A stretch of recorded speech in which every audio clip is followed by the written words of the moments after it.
রাতের বেলা খোঁজ খবর নেন কার কি হালাত। এক এলাকায় গিয়ে দেখতেছেন ভাঙা ঘরের কিনারায় আগুন জ্বলে, আগুন রাতের আধার।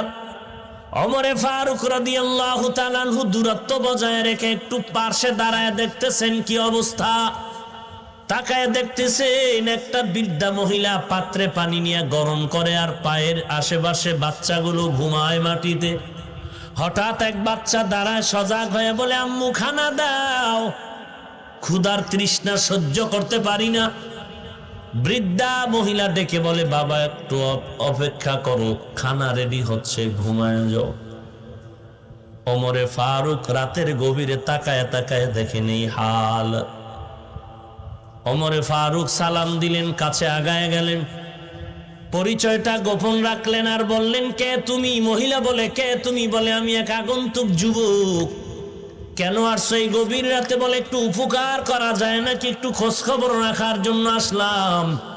বলে, তুমি কি খোঁজ খবর নিবা? আমার বাচ্চাগুলো না খাইয়া পেট পিঠের সাথে লেগে গেল, মাটিতে পড়ে আছে, খানা নাই। আমি পাতিলার মধ্যে পাত্রে পানি দিয়া গরম করি আর বাহানা করতেছি, বাচ্চাদের বুঝাইতেছি খানা রেডি হচ্ছে, আসলে তো খানার কোনো আয়োজন নাই। ও যুবক, তুমি আসছো, শোনো, তুমি কে বা কোথার জানি না, তবে শুনে নাও, আমাদের দেশে নাকি ওমরে ফারুক দেশ চালায়, খলিফাতুল মুসলিমিন। তোমাকে সাক্ষী রেখে বলি, হে যুবক, যদি আমি সুযোগ পাই, দুনিয়ার আদালত না হয় আল্লাহর আদালতে, ওমরের বিরুদ্ধে আমি মামলা দায়ের করব। ওমরে ফারুক রাদিয়াল্লাহু তাআলা আনহু চুপচাপ দাঁড়ায় আছেন, পরিচয় দেয় না যে আমি ওমর। মহিলার কান্না শুনিয়া ওমর সহ্য করতে না পেরে রাতের আধারে চলে গেলেন বাইতুল মাল, অর্থ মন্ত্রণালয়। অর্থ মন্ত্রণালয় গিয়ে আটার বস্তা নামাইলেন। আটার একটা বস্তা নিয়ে সাথে আছে গোলাম আসলাম। ওমরে ফারুক বলেন, এরে আসলাম, আটার বস্তাটা আমি ওমরের মাথায় তুলে দাও। আসলাম বলেন, খলিফাতুল মুসলিমিন, এটা কিভাবে সম্ভব? আপনি অর্ধ জাহানের খলিফা, আমার মাথায় আটার বস্তা দেন।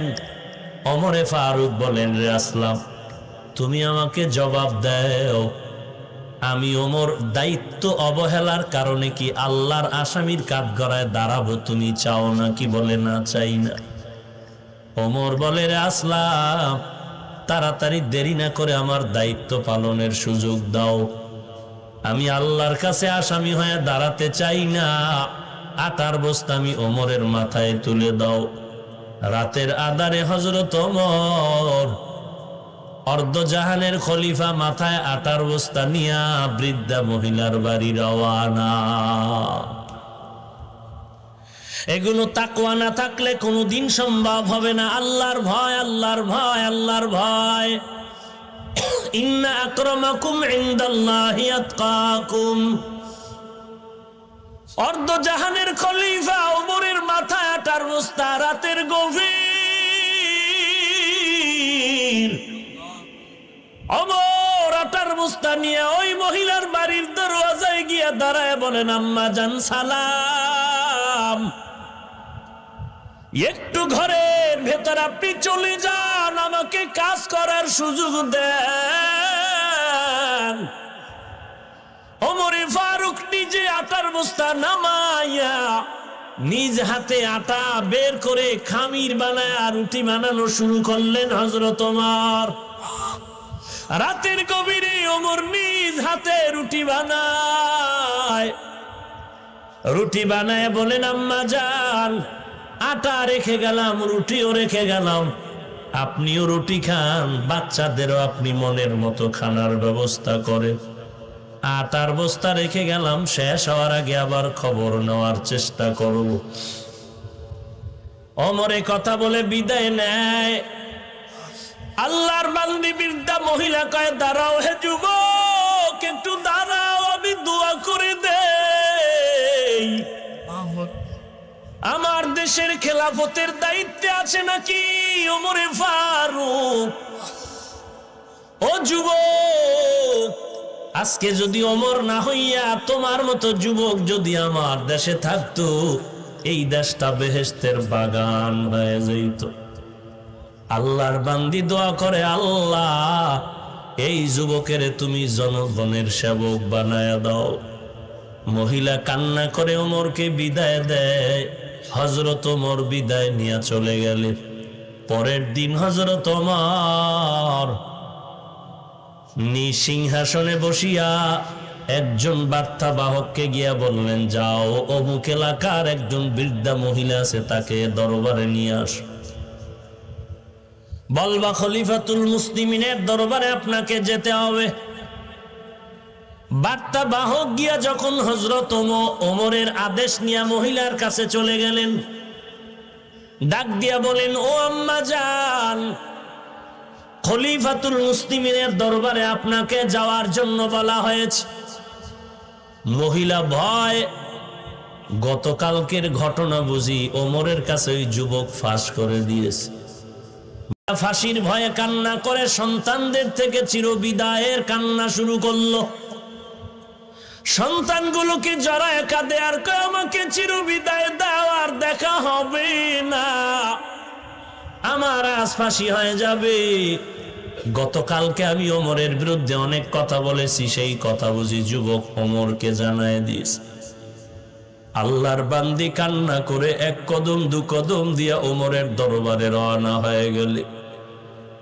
আল্লাহর বড় কুদরত, হযরত ওমরের দরবারে গিয়া ওই মহিলা ভয়ে ভয়ে তাকায় দেখতেছে, মেন জায়গায় সিংহাসনে বসা গত রাত্রের সেই যুবক।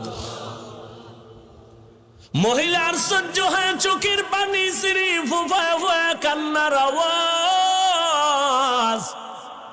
ওমরে ফারুক চিল্লায় বলে, ও আল্লাহর বান্দি কাঁদবা না, কারণ আজকের আসামি তুমি না, আজকের আদালতে আসামি হলাম আমি ওমর। লম্বা একটা পাগড়ি হাতে নিয়ে পাগড়ির একটা মাথা গলায় পেঁচাইয়া আর একটা মাথা ওই মহিলার হাতে দিয়া বলে, রে মা, আমি ওমরের বিচারটা করে দাও, কারণ এতদিন আগে তোমার খবর কেন আমি নিতে পারি নাই, আমি বড় অপরাধী, আমার বিচার করো। দুনিয়ার আদালতে আমি ওমরের বিচার হয়ে যাওয়াটা ভালো, তারপরেও আমি চাই না আমি ওমর জাহান্নামে আসামির কাঠগড়ায় হাসরের ময়দানে দাঁড়াবো, কারণ ওই দিনটা বড় কঠিন, যেদিন সূর্য মাথার উপরে নেমে আসবে, জমিনটা হয়ে যাবে তামা, আপন আপন বলতে কেউ থাকবে না, মা বাপ সন্তান থেকে ভেগে যাবে, সন্তান মা বাবার থেকে ভেগে যাবে, এমন এক কঠিন হালাত, জাহান্নামের বিকট আওয়াজ। অপরদিকে আল্লাহ কুদরতের কাহরিয়তের আওয়াজ দিয়া বলবেন, লিমানিল মুলকুল ইয়াউম লিল্লাহিল ওয়াহিদিল কাহ্হার। ওই কঠিন দিন বড় কঠিন, আমি ওমর আল্লাহর আদালতে দাঁড়াতে চাই না, আজ আমার বিচার করে দাও। এত আগে কেন আমি যেতে পারলাম না, আমি ওমরেরই অন্যায় হয়ে গেল। আল্লাহর কসম করে বলি, এই অবস্থা বান্দার মধ্যে তখনই হবে যখন বান্দার মধ্যে তাকওয়ার সম্পদ এসে যাবে। ইয়া আইয়ুহাল্লাযীনা আমানুত্তাকুল্লাহা ওয়া কুলু কাওলান সাদীদা। এরে নবীর উম্মতের দল, 1 নাম্বার আল্লাহকে ভয় করো, তাকওয়া অর্জন করো। 2 নাম্বার জবানের হেফাজত করো রে গোলাম। আল্লাহর ভয় আসলেই তো জবান হেফাজত হবে। ওমরে ফারুক রাদিয়াল্লাহু তাআলা আনহু মুখের মধ্যে, জবানে মুখে একটা পাথরের টুকরা রাখেন, কথার প্রয়োজনে বের করেন, আবার ভেতরে রাখেন। কি ব্যাপার? ওমর কান্না করে আর বলে, রে ভাই, একটা অনর্থক কথা বললেও আল্লাহর কাছে হিসাব দেওয়া লাগবে। এর নাম তাকওয়া, এর নাম আল্লাহর ভয়। জবানকে হেফাজত করো। ইয়া আইয়ুহাল্লাযীনা আমানুত্তাকুল্লাহা ওয়া কুলু কাওলান সাদীদা। আল্লাহর নবী বলেন খাঁটি মুসলমান ওই ব্যক্তি যার জবান আর হাত থেকে অন্যান্য মুসলমান মুমিনরা নিরাপদ থাকে। জবানের হেফাজত করো হে মুমিন। জবানকে কেমনে হেফাজত করবা?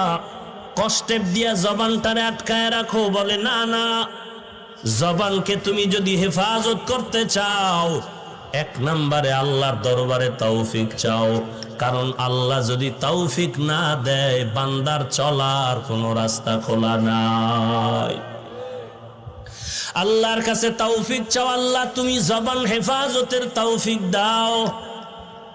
এরপরে বান্দা তুমি কিছু কাজ করো, চেষ্টা করো করার জন্য। এক নাম্বার, মিথ্যা কথা বলা যাবে না। কারণ আল্লাহ পাক বলেন ওয়াইলু ইয়াউমা ইযিল লিল মুকাজ্জিবিন, ওয়াইলু ইয়াউমা ইযিল লিল মুকাজ্জিবিন। একবার না বারবার বলেন আল্লাহ মিথ্যাবাদীর জন্য ওয়াইল নামক জাহান্নাম।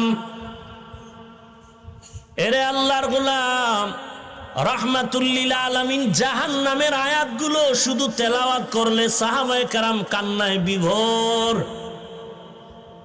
আর আমার সামনে জাহান্নামের আগুনের অবস্থাটাও যদি এসে যায়, তারপরও কোনো কান্নার আওয়াজ নেই।